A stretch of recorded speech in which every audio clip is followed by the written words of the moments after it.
Certainly, there's a lot going on in the life of the church, and want you to be connected with things that are going on. And the bulletin is a great place for that. It certainly gives you a lot of details. We have a lot more information at our connection centers, and certainly in some of our other media locations if you haven't gotten that as well. So we encourage you to connect with that. So this morning, I've been really looking forward to just one of the Sundays of the year that, for me, it's a neat opportunity to connect with the church family and make sure that we celebrate the good that God is doing, the great that God is doing among us. But we also have an opportunity to kind of look ahead and kind of envision some of what's in store for us that we can kind of start to dream about, pray about, get excited about, maybe ask God the question, where is my place in the journey, God, that you have in store for us? And so today is our celebration Sunday as we look at our church and what God is doing. When you came in this morning, hopefully you received at least one per family. I know we printed enough for at least for that, kind of our booklet of report that a lot of our church leaders have taken time to kind of just give you a snapshot of some of the things that have been happening in those areas of ministry. And so we are no way going to be able to cover this all this morning. So this is your take-home nap time reading for you today to kind of peruse through and look at some of the things that you may or may not be aware, celebrate with it, use it as a prayer tool as you're praying for your church family and praying for the various ministries and different things. Great opportunity to just kind of remind you of some of the things that God is doing in the life of the church. And so if you didn't get one, make sure you get one before you leave. If you want one that you kind of follow along or look through because you're tired of listening to me and you want to read, that's fine. Go ahead and get one. You can get up and do that. That would be all right with me. Really today is twofold. One, it's celebration for what God has done, but it's anticipation for what God's going to do. And we're going to celebrate that together. I know for me, as I stand here today as your pastor, I am excited, and it's hard to believe that it's almost 2 years that I've been here as your lead pastor now. Where that time goes, I don't know, but I can tell you that every step of the way, it has been a blessing. We, as a family, have had many, many, many conversations amongst ourselves and with even many of you about how God has just proven himself faithful in learning to listen to his voice, even when the road didn't seem very clear in what God was doing and how he was leading and bringing us to where we are today. And I can tell you with absolute confidence and assurity that there has literally not been one faith step that we have taken in these 2 years in bringing us from where we were to where we are here now in this moment and looking forward. There hasn't been one faith step that kind of brought question to say we should be doing something else. This was a wrong move.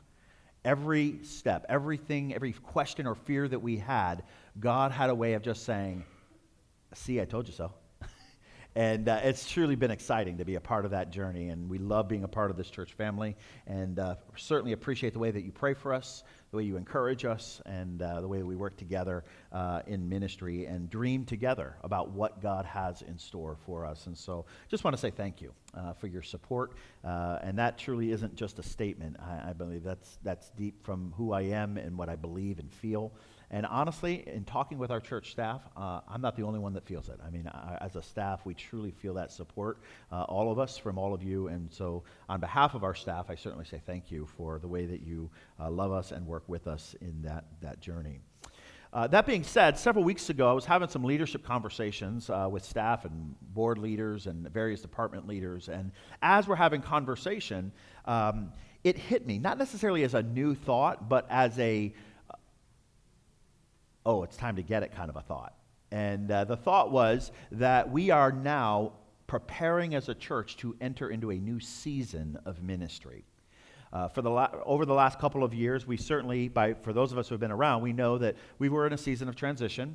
We went from a long-term pastorate, we had an interim pastor, you brought in a new pastor, and I would say up until probably about 6 or 8 months ago, I would say we were still in a little bit of a transition where we're still kind of feeling each other out a little bit.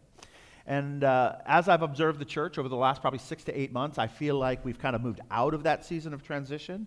And what we've been doing for probably the last 6 or 8 months, as we've certainly been planning and moving forward kind of behind the scenes, generally speaking as a church, we've just been going to church. We've been doing church. We've been connecting with each other and doing all the things that are important and a part of the life of the church.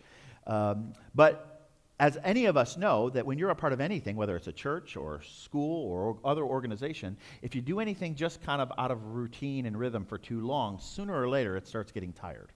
Sooner or later, we start missing some steps along the way if we're not careful. And so one of the things I value and appreciate about our church and our leadership is that we recognize that, and we are not willing to just get comfortable. And so we're constantly praying, we're constantly researching, we're constantly seeking God's will and direction for what the next step is for us as a church. And the result of really a couple years now of working out of transition and getting us to where we find ourselves today is that we are now in a season where we foresee some changes taking place over the course of the next year or two or more, and we need to prepare ourselves for some of those changes. Now, that being said, change is one of those things that none of us love, right? Change, no matter how big or small it is, affects us. If I just simply go over to the back wall and flip the light switches off and continue the rest of the service with the lights off, that would make some people start twitching because it's different, it's weird, it's change, right? So no matter how small or large those changes may be, it does cause us to kind of question sometimes. Causes us maybe sometimes to wrestle with some fears and some uncertainties about the unknowns that lie ahead. We certainly find ourselves a little bit uneasy sometimes with the elements of change and the assumptions of what we've come to know and what we've come to expect of the life of the church. Well, this is the way we've always done it, Pastor. Okay. That doesn't mean that it's right or wrong. It just means that's the way that we've always done it. Just as change and doing things new and different isn't necessarily right or wrong, but it may be the way in which we're doing it going forward.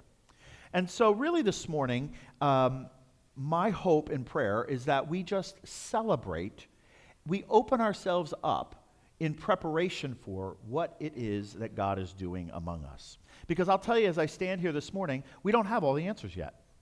We have a lot of answers, but we don't have them all.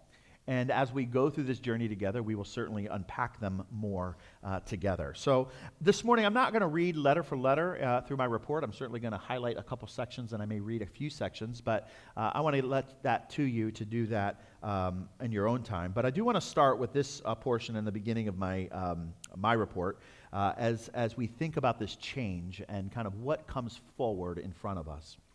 As we prepare for a new season, my challenge is that we pause and we take a deep breath and choose to breathe in hope and excitement for the opportunities that are in front of us. While we breathe that in, let us exhale the fear and the uncertainty and even the pride that sometimes causes havoc on all things new.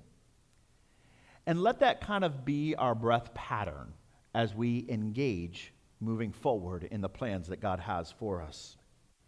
Now, I want to start by celebrating some of what God has been doing in our church. And with that, what he's been doing is some of it is very much in front of us, and we know, and we celebrate that weekly together. Some of it is behind-the-scenes things that we definitely are happening, but you may or may not be aware of. And so I want to highlight some of that together with you this morning. Certainly, one of the priorities that have been identified for us in leadership as a church is the need to get wider.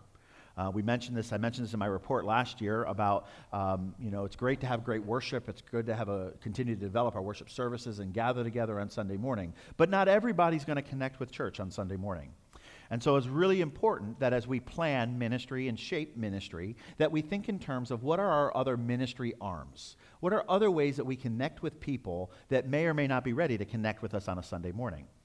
And so that question has kind of served as a launching pad to dreaming and praying through a lot of other various ideas and ministry opportunities for us that we're going to be unpacking. And some of that we're going to share with you a little bit today, and there's a lot more that is yet to come with that. But though you may not see some of those details playing out over the course of this past year, the groundwork absolutely has been being laid for that kind of approach to ministry as we move forward.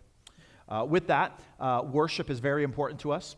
We put a priority and a value in having quality worship services where we can grow together, celebrate, listen to God's voice, respond to what God has in store for us.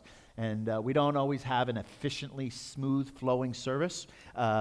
but that's really not what it's about. Truly, it's really about putting ourselves in a place where we can hear the Lord and we can respond to him. And that's what we're working on together in our worship services. But by now, you know that worship is so much more than what we do on a Sunday morning in an hour or so of worship together. Worship is a lifestyle, right? It's an attitude. It's the way in which we live. It's the way in which we approach life. It's what we say. It's what we think. It's how we behave and interact with one another. And so lifestyle of worship is really important to us, and we're learning as a people how to be worshipers in spirit and in truth. We're learning how to be worshipers in all things. When life is going well, it's fun and exciting and good to worship.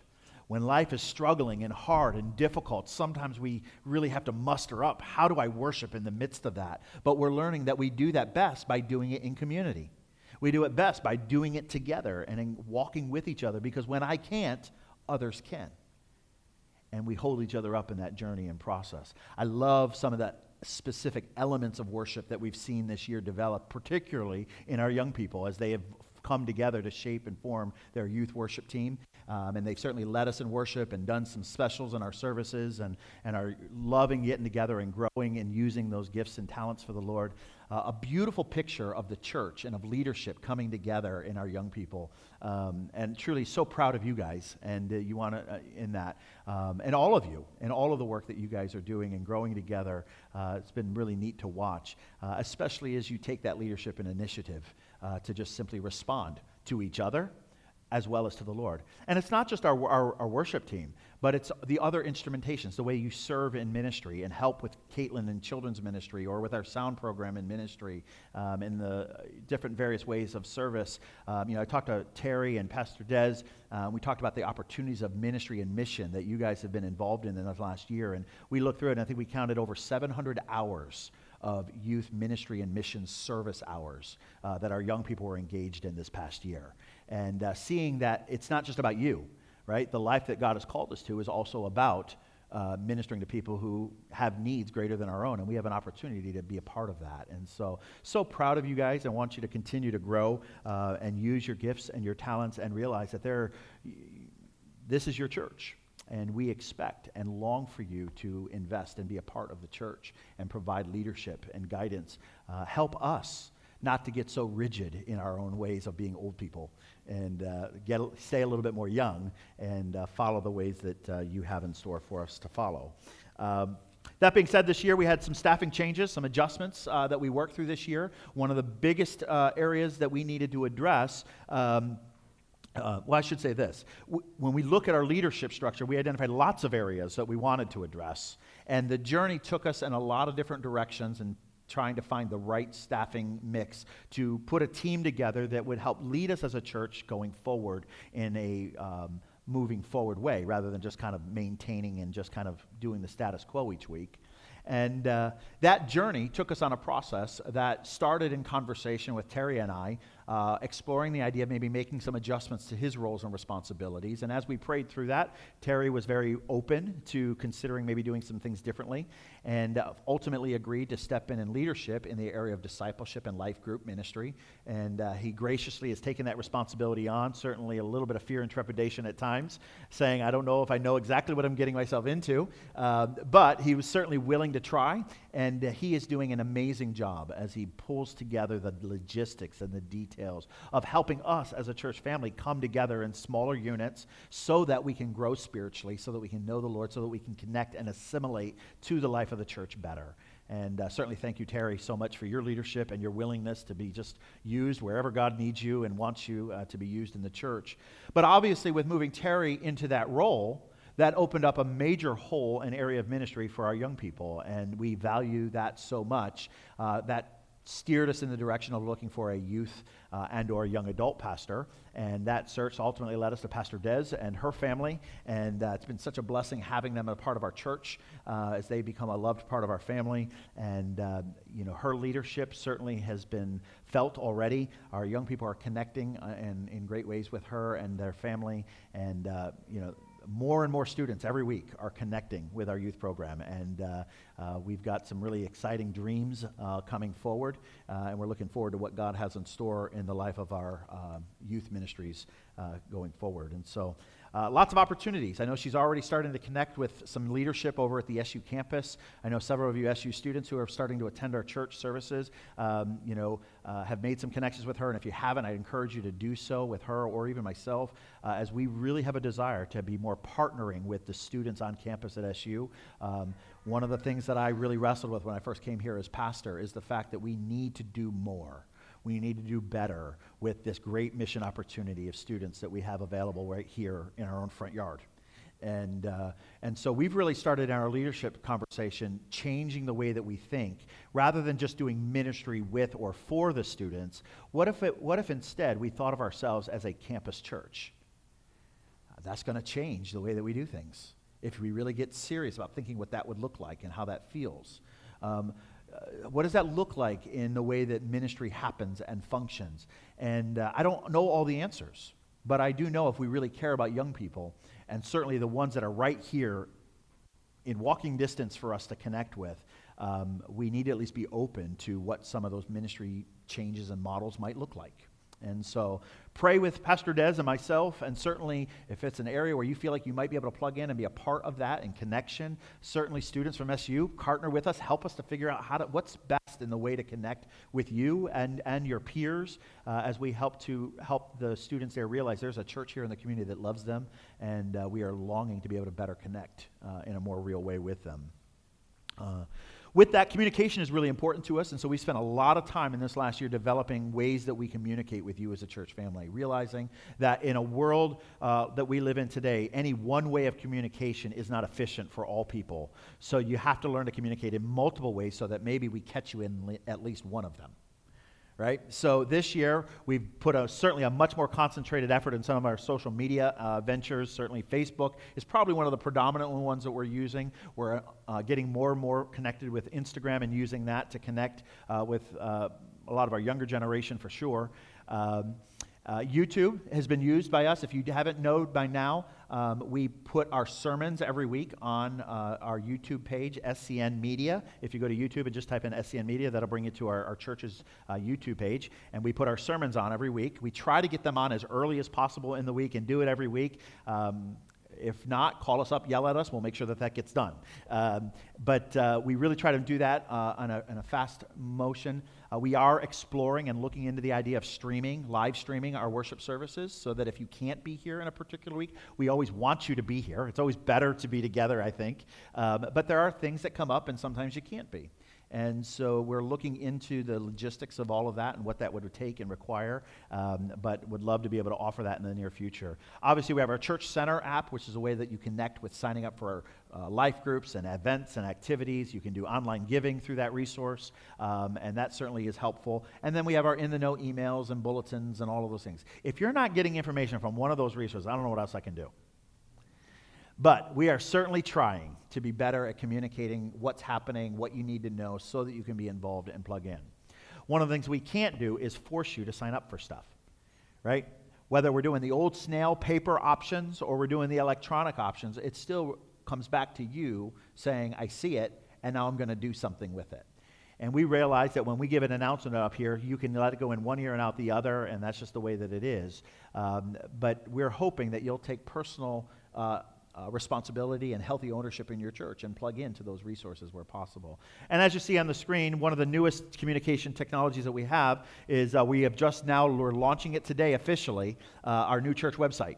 So if you've been involved with our old website in the past, you know it was a much longer domain, and we've gotten rid of that because it was really long and complicated, and we just really weren't promoting it because it wasn't easy to update and all of that. So we've made some adjustments and changes. And now if you want to go to our church website, you just type in scn.church, and that'll bring you right to our church's website. Still a little bit under construction. There's still some tweaks that we're still making to it. Welcome to ideas. If any of you are involved or like working with website design and shaping, I know we could use some more help in keeping that fresh and as user-friendly as we possibly can. But one of the things I got to tell you is the research has proven, it's over and over again. When I talk with new visitors and guests, one of the main ways that people have found out about our church or connected with the church is through church website. Now, they don't go there all the time because you have all these social media things and everything else, but when people want to know what the times are, where the events are, what the basic information is, they go to the website for that information.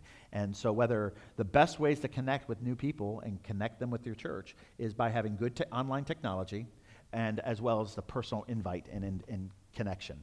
And so if we do those two things well, we set ourselves up well for connecting with new people. And now we can't stop there, but it's a great starting point and kind of moving us forward. And so certainly invite you to go to the website, look around. If you have suggestions, we're open to it. We'd love to kind of try to tweak that and continue to make it better. But feel free to look at that. You can even do that while I'm talking today. That's totally fair. You're good at multitasking. You do it every Sunday while I preach anyway, so yeah, it's good.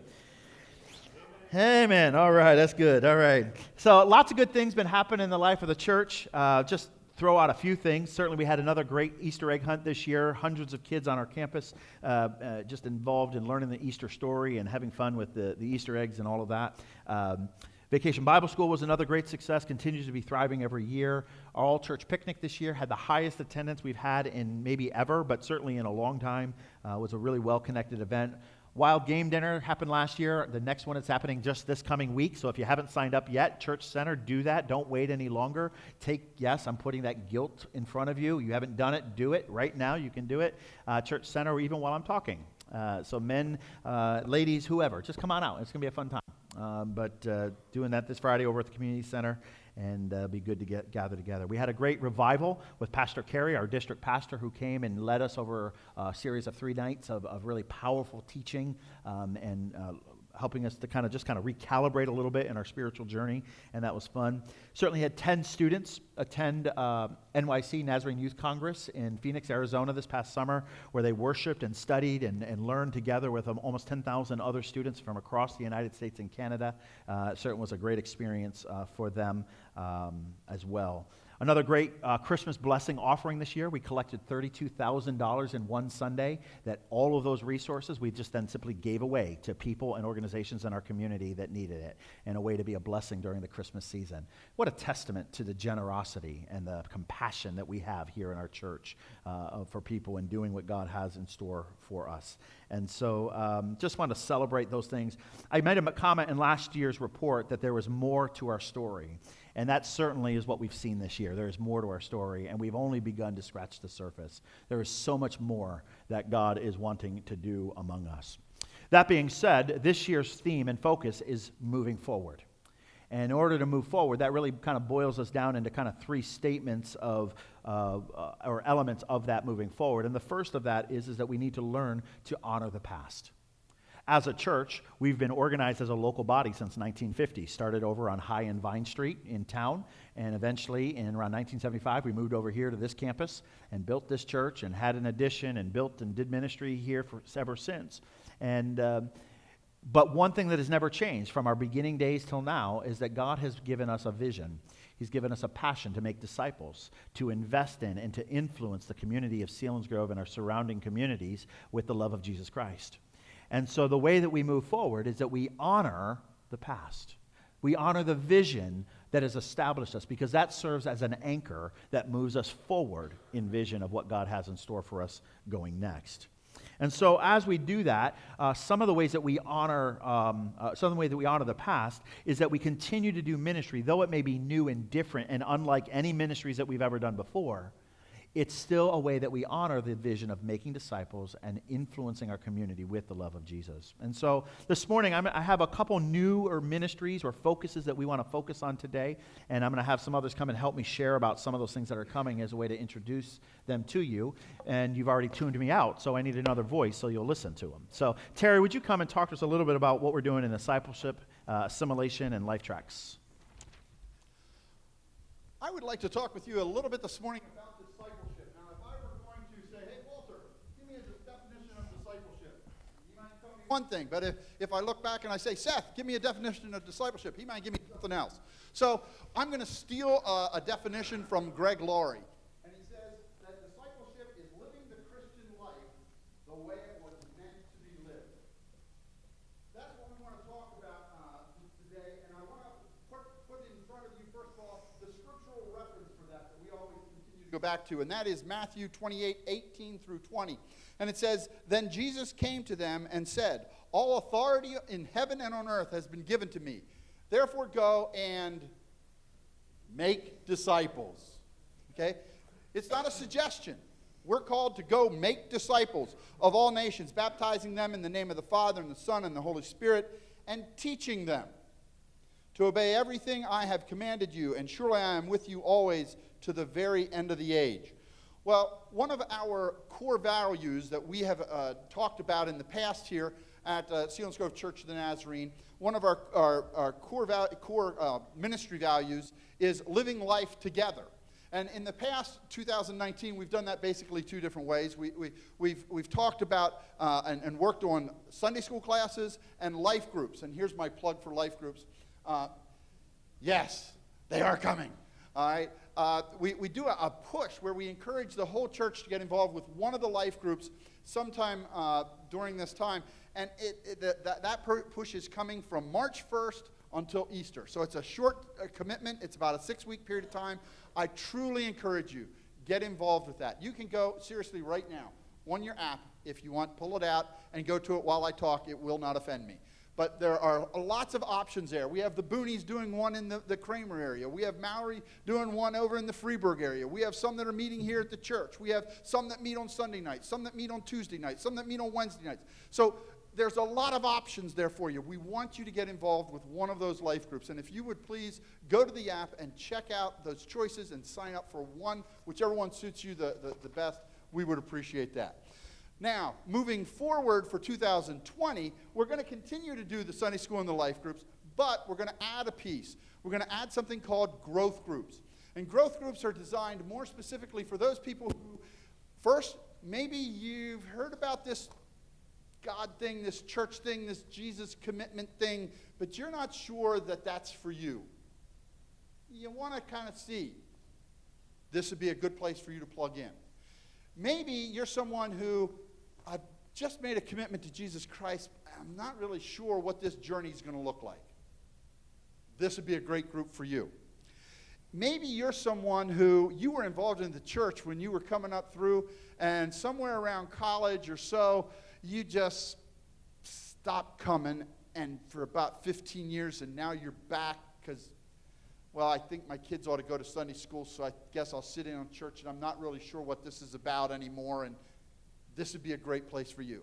Those growth groups, we're going to be offering one right after Easter that is called Starting Point, and it's based on a book that we have. And the other one we're going to be developing is called Fresh, from the book Fresh Start that Bill gave out. And if you didn't get one, they're up here. You can have some. But we're going to develop one on that. But the one that's going to be starting up right after Easter is based on Starting Point. But the other growth group that we're going to be rolling out this year is called Life Track. And I'd like to speak the rest of the time just on that. Not the rest of the whole sermon time, just a little bit. But Life Track is basically 4 courses. The first part is knowing God, okay?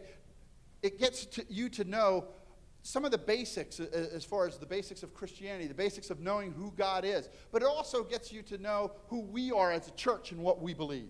The second one is called Find Freedom. And when you're finding that freedom in Christ, in that relationship, it also talks about how you can connect to the church and tap into getting to know people and getting to know us and so on. And then that third part is called Discover Purpose. Now, if you've been here for a lot of years or so, you might have heard of a course that we had called Network.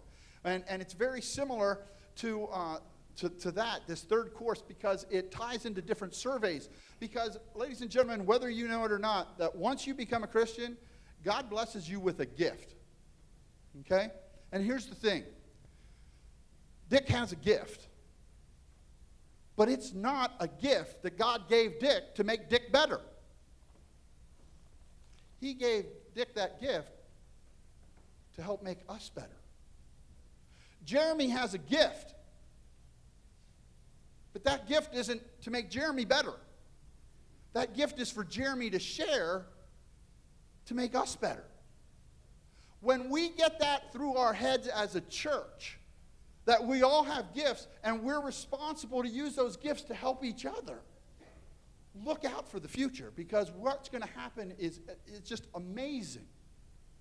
But we got to figure that out. Well, that Discover Purpose is that third course. And that fourth course then is Play a Role, because it's taking all that we've learned in course 1, 2, 3, all those things, and how can we now minister? How can we get plugged in to minister to other people, whether in the church or outside of the church? But how do we get plugged in? Because, ladies and gentlemen, it is not a question whether or not you're called to be a minister. You are. Adam Mowry has been called to be a minister. Maybe not a pastor, but he's been called to be a minister. Blake Schellenberger has been called to be a minister. Maybe not a pastor, but a minister. Every one of us that calls ourselves a Christian is called to be a minister, to minister to other people. Through this journey through spiritual life, this life track is going to help put all that into perspective and help everybody get plugged in. We are rolling it out in the fall. The whole thing is written in rough draft form. We have a group of people that have gone through the first 2 courses already. We have a meeting at the end of this month where we're going to start on course 3, and we're going to have it ready to roll out to you, and we would like everyone in the congregation to go through the life track process. So that's coming out, and one of the things you're going to hear about it, and is at every point you're going to hear, when you finish one, you're going to hear, what's the next steps? So where do I go next? And there's going to be options for you. So that's coming out at you this coming fall. It's called Life Track, so be ready.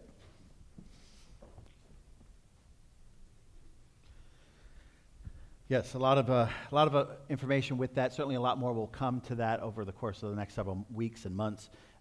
But just a way to help us as a church family to buy into kind of the understanding of the culture of what God is doing among us, as well as help newer families and individuals know how to better connect beyond just coming to morning worship on Sunday, and ways to be involved in the life of the church. And so looking forward to watching that unfold in our church family. At this time, I'm going to invite Caitlin to come, and she's going to share about another new and exciting ministry that's really an all-church, all-hands-on-deck type of ministry that we're going to be unpacking this year, and she's going to give us a little bit more information about that. All right, so good morning. I'm excited. It is my pleasure to share with you a little bit about Upward this morning. Certainly not all that it entails, but I want to give you a little taste of what is coming this fall, and that is Upward Soccer. So a couple of numbers for you just to kind of wrap your brains around why do we do sports ministry, and why are we going this avenue as an arm of ministry for our church? You know, why this outreach in our community? Is this really the most effective thing to do? So some numbers that I have for you from our training that we had. 36 million youth play sports each year. Huge number. An average of 4 people attend a child's sporting event. So for every child that's a part of our Upward Sports program, there could potentially be 4 or more people coming out just to watch their child play soccer. And while they're there, we're able to minister to them and share Christ's love with them. So it's not just for the kids. It really is a program that affects the whole family and our community. And the last number I want to share with you is that on average, 40% of Upward participants nationally do not indicate any church affiliation. And to me, that number is a pretty big number. And so I really see sports ministry, and there are quite a few others on our team that we have set up right now that are kind of starting to get into the groundwork of this Upward program, who see this sports ministry as a huge opportunity for us as a church to reach out and be disciples to those around us in our community. And so we're excited about that. So the purpose of Upward Sports is that we are promoting the discovery of Jesus through sports. And they have what's called the 360 progression, where we are focusing not only on the athletic part of the child, we're also focusing on the mental aspect, the spiritual aspect, the social aspect. So that 360, full, well-rounded, and we apply all of that intentionally. And so this time I actually have a short video that I want to share with you that will encourage you, and something that maybe is to come.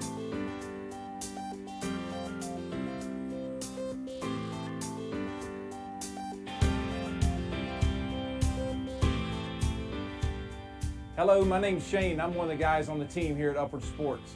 We have a desire to be a faithful ministry partner to churches just like yours because we know the impact that sports can have on your community. Today, I just want to share with you 3 stories. The pastors and leaders in these stories have used sports as intentional ministry outreach. What I really hope you hear is the impact it had on their church and their community.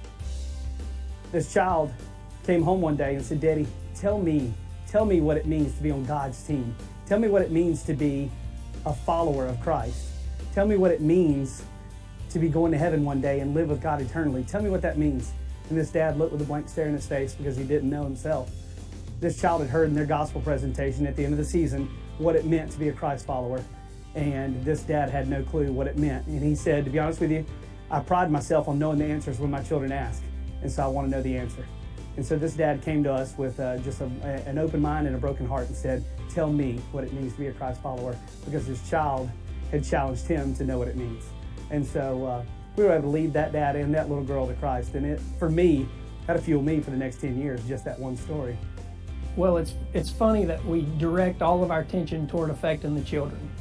But as the associate pastor of our church and been involved with it since day one, not in charge of it since day one, but involved in it since day one, I can tell you that our church has seen real benefits from it. Matter of fact, we have key people in leadership right now who are leading up ministries in our church that come to us as a direct result of our Upward program. And so I would like to say that the kids get all of the benefit of it, but we serve a big God, so our church and our leadership have been benefited, beyond anything that I can tell you in words, really. We think sports is one of 2 or 3 of the best ways to connect with your community, to connect with lost people. Music would certainly be another one of those that everybody loves, but particularly in America, we're a sports crazy culture, and so that's where lost people are. They have a passion just like we do for sports, and so it doesn't make sense to us that a church not do sports ministry. You've got a great tool. Why in the world aren't you investing and using that to build a bridge to your community? Yeah, so sports crazy, I think that applies to our community for sure. I've got a number of kids downstairs. I can't tell you how many are racing out the door Sunday morning to get to their soccer event or their football event or whatever sport they are doing, man. It is just a part of our lives, and sports are something that we just really love to do in our community and in our school districts around us. We are just really sports driven. So I think this is going to be a fantastic arm for us to reach out into our community. I want to point out that one of the most important aspects of this program is prayer. And so we really focus and zero in on the prayer ministry of this. That is the cornerstone of this Upward program that we're starting. So even now, we've got leaders praying over the discernment and the decision making at this point of the foundational decisions that we're making. And throughout the Upward program, they'll be praying for specific needs of our league, for our coaches, for our refs, for our kids and the families that are there. One of the cool things about the prayer ministry with Upward is that we have what's called host families. And so if my child was playing soccer, which he can't because he's not old enough yet, but if he was playing soccer and I was a host family, my role would be to be even more so intentional than some of the other families maybe to reach out to those in my team. So that might mean that I might invite a family to go to lunch with us after a game, or we might go for pizza, or we might go for ice cream, or maybe because this is in the fall, maybe we invite them to a trunk or treat that's happening, or you name it, right? Whatever you want to do to be intentional about spending time and really connecting with people in our community and being open and available for God to use you in opportunities where you can share Christ with them. So really exciting, prayer being that number one foundation of this program. So how can you help? We're going to need coaches. We're going to need refs. Don't be intimidated by this. Even if you've never played soccer before, we have all the tools and resources you need to be able to do it. So if you're only basketball, I'm telling you, you can do soccer. You can do it.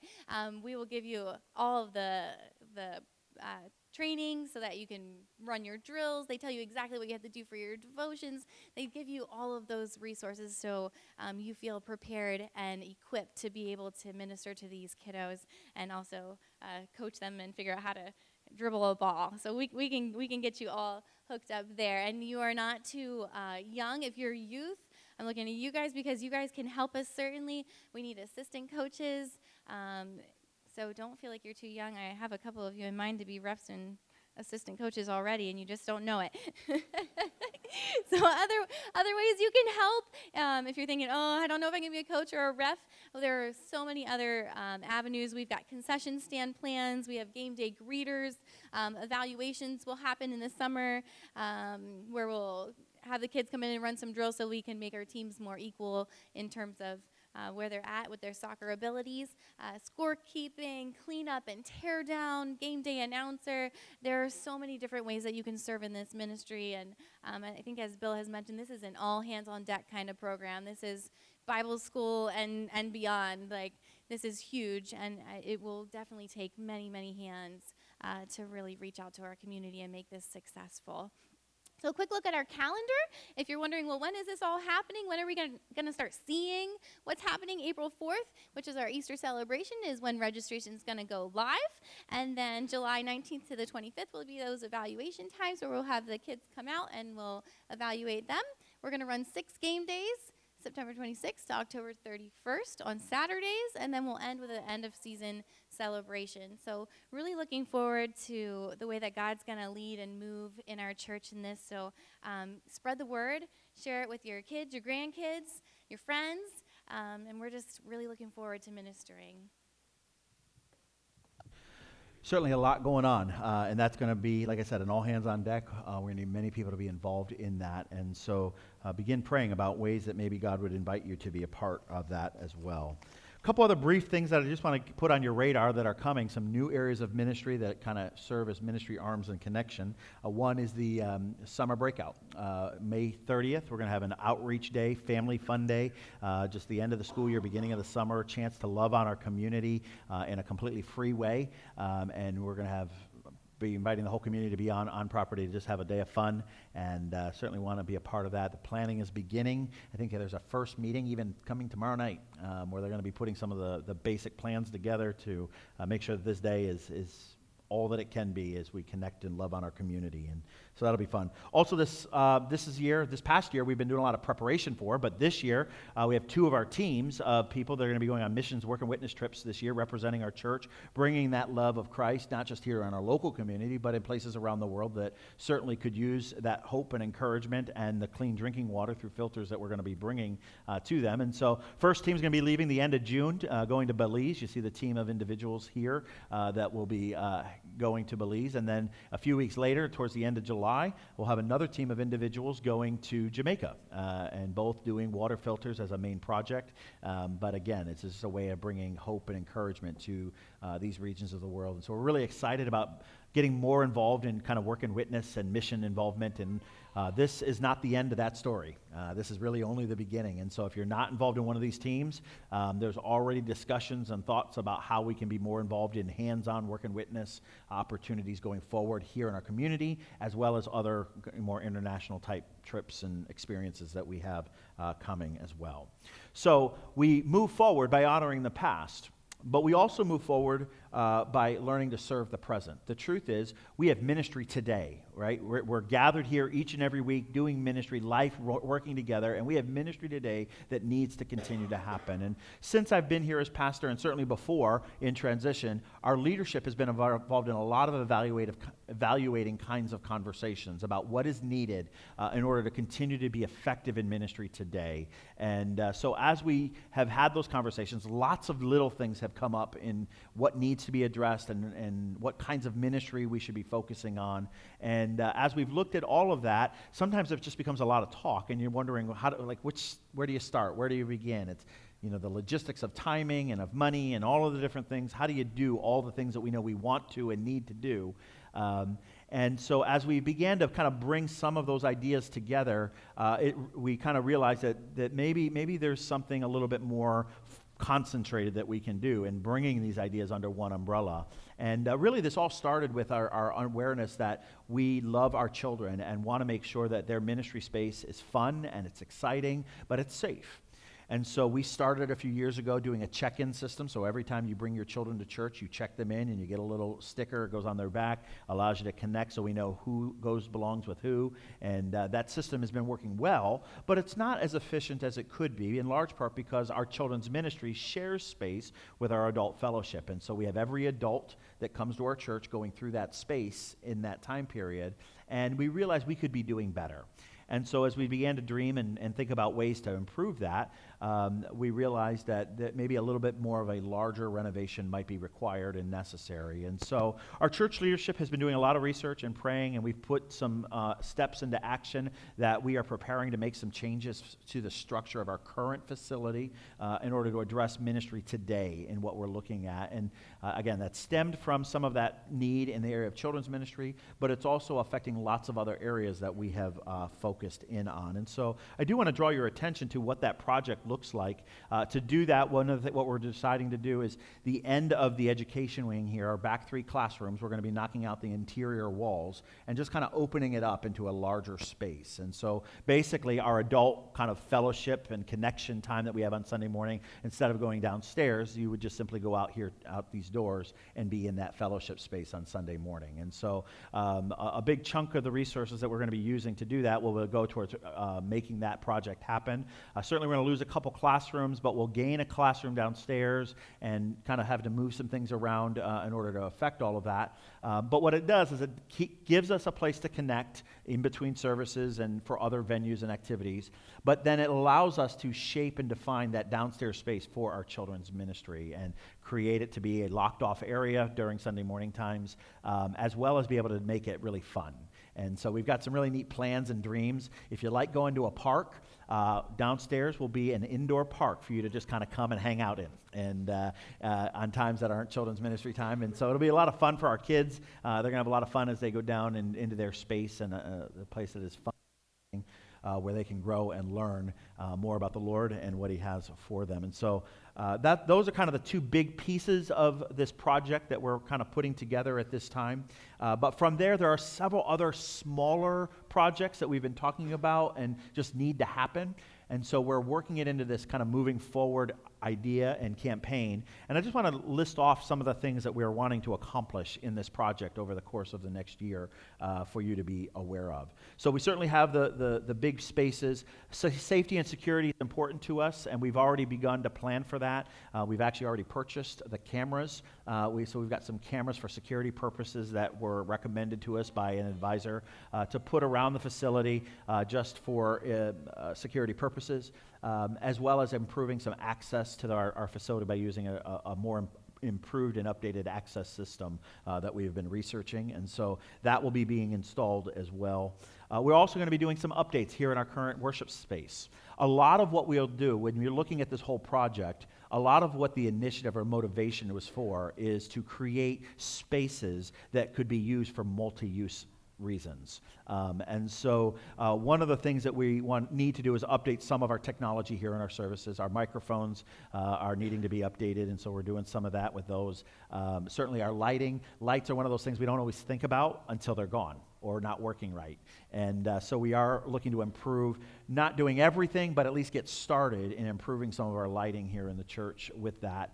As you know, some of you when looking at this screen here, yes, we are aware this projector is bad, and we are needing to replace that and make those improvements. And so just some technical things that need to be addressed in that. But probably the biggest change that we're looking at here in this space is kind of adjusting and moving our sound booth back to the back center section back there. So it gets us out of the congestion of trying to come in and out with the sound booth and everything going on in the back corner.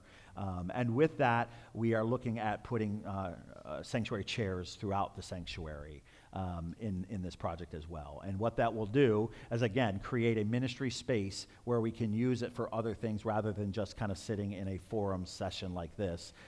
We may be able to use it for other ministry purposes and functions. So that's certainly a part of the plan, something we're working the logistics in and all of that. We want to improve some church signage around the facility. One of the biggest issues that we as a church need to be aware of, that we have to address in an aging building, these things happen just like they happen in our homes. But all of our HVAC systems are at least 30 years old. And so that basically means they're dying. fast. And we can't afford to probably do it all at one shot, but if we start being strategic and intentional about it, we can address some of these areas. And so one of our most pressing needs is the furnace system in our education wing, because every week we're praying it still works. And in the winter, you want it to work. And so we've identified that within this project, we think we can handle addressing that need and try to at least start there.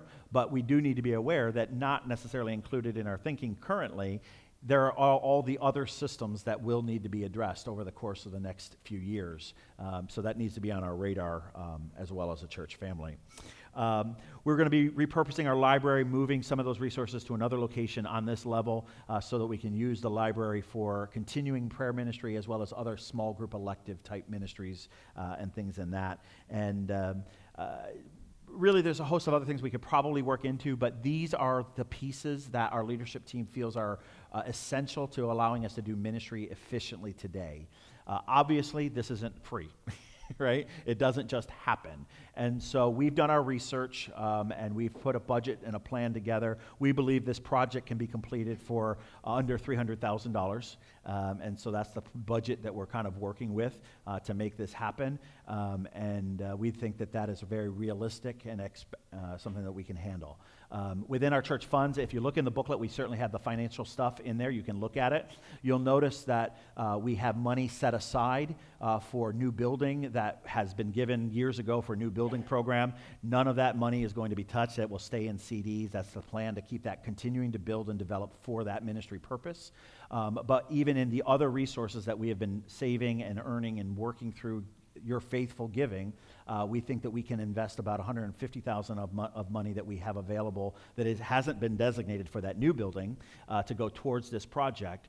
And then with that, we want to challenge the congregation to partner with us as we try to raise the additional $150,000 maybe over the course of 3 years. Basically, what that would mean is we need to add another $50,000 to our overall annual income of tithes and offerings, each year, which for our church I don't think is a real stretch. I think that's something, if we work together, that means in both of our services, all of our people, it's coming up with about $1,000 every week collectively together to make this happen. And I think if we all just kind of put that together, this is a simple faith step to take in order to see ministry things happen. But it does have its challenges, and we need to be able to certainly walk through that together. And so we're not asking for a commitment today. We just simply wanted to put it in front of you so you can begin to think about it, you can begin to pray about it, you can begin to ask questions, and then we will get back together, maybe in a few weeks, where we'll give you an opportunity to actually, commit to being a part of that challenge to be addressing some of these areas of need. So there's a lot that goes in that, but with that, we also then, in moving forward, we need to provide for our future, right? So we're doing all of this and honoring our past, taking care of ministry today, but realizing God's got a future that hasn't fully been written for us yet, right? And we're still working all of that out. And there's lots of questions that continually need to still be wrestled with and asked. One of the largest future looming questions that I get faced with almost on a weekly basis here in our church is, what are we doing about the building program? And really what we were doing is we haven't forgotten it. In fact, it's very much on our radar, but it is one of those things that we are systematically and strategically trying to put plans in place that better prepares us when we're ready to make that happen. We're investing our resources that we have in CDs so we gain a greater interest.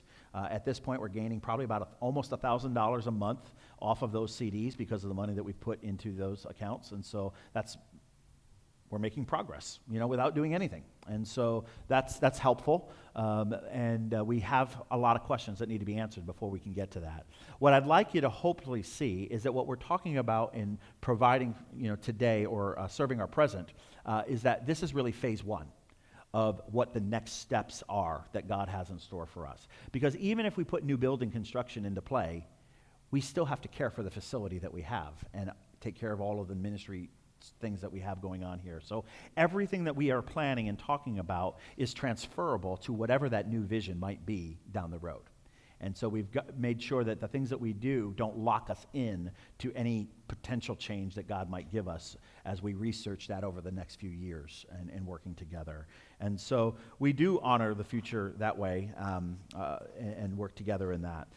Lots of things. I certainly could spend a lot more time talking about a lot more of these details with you today, but we can only get so far. And I certainly want to give you an opportunity to think about it a little bit more, ask your questions, and to process all that's going on. So we have a couple options tonight at 6 o'clock. I want to invite whoever wants to come back. I, along with some of our leaders, will be here where you can rapid fire every question you've got, and we will do our best to answer any questions that you have or concerns that you may have, and we will walk together in that journey. If you can't make it tonight, we're going to be here next Sunday evening again at 6 o'clock, so if you can make one of those. If you can't make either of them, you certainly can call us. We can connect, we can talk, we can get together. We want to answer every question that you have as we look forward to this process. But most importantly, we want to invite you to start praying. Start praying about some of the logistics and some of these specific things that we're just kind of presenting to you today. For some of you, this may not be new. You've been hearing about it. You've heard the rumors of things that are happening. For some of you, this may be first-time information, and so it's a lot to process. So we just wanted to get it to you, in front of you, so that you can begin to prepare and celebrate with us in this journey as well. And so I want to close us in worship today. Invite one of our worship leaders to come and just kind of close us out as we pray. And I'm going to invite our ushers to come forward. Some of you are wondering, why didn't you receive the offering? Well, because we didn't, and we're going to do it now. And so the point is, I was really excited about getting to share some of this information with you. And so, the truth is, this is a part of what we do, right? In worship, it's a part of how we celebrate together God is doing. And so we want to be able to continue to give to the Lord, both in meeting our regular needs, as we also, in doing this, start preparing ourselves for maybe how we might participate in the new opportunities of giving that God might instill for us. And so as they come, I'm going to pray. I'm going to pray a prayer of benediction, but I'm also going to pray a prayer of moving forward. Father, we love you. And we just pray this morning that as we receive offering, Lord, this is a part of the rhythm of our church, because you've called us to give faithfully to you. And so we do that out of obedience. We do that out of love. We do that out of the function of the makeup of who we are as a church. But we also realize that there is a vision forward for us. And we pray, God, that you would give us clarity to know how to use not only the annual tithes and offerings, but the new offerings that will be received in the coming years, so that we can make a difference and really focus in on what you have in store for us. Lord, with this vision, Lord, would you help us to move forward in confidence together, to take the deep breath and to inhale hope and excitement, and to exhale the fears and the uncertainties and the pride that would keep us from doing what you've asked us to do as your people. Open us up to work together as we make you known in this community. We love you, Jesus. And all God's people said. The ushers are going to come. You're going to pass them down. Once they've passed your row, you are allowed to leave. And we certainly just have conversations with each other. There's no reason to be silent in this journey. Be a part of the exciting journey that God has in store for you today.